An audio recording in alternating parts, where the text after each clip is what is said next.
বন্ধুরা, তোমরা শুনছো @দেবাশিস4u7কে।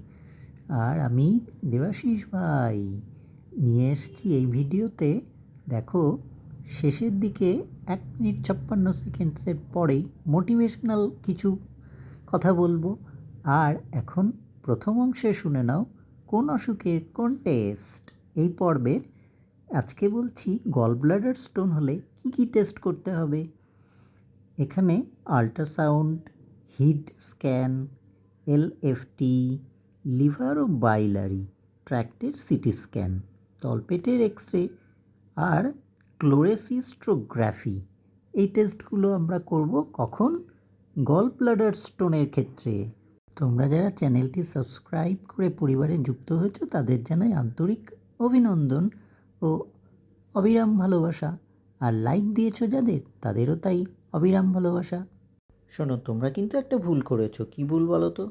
তোমরা শর্ট ভিডিও দেখছো আর লং ভিডিও দেখছো না। তাহলে লং ভিডিও না দেখলে সাবস্ক্রিপশন চলে যায়।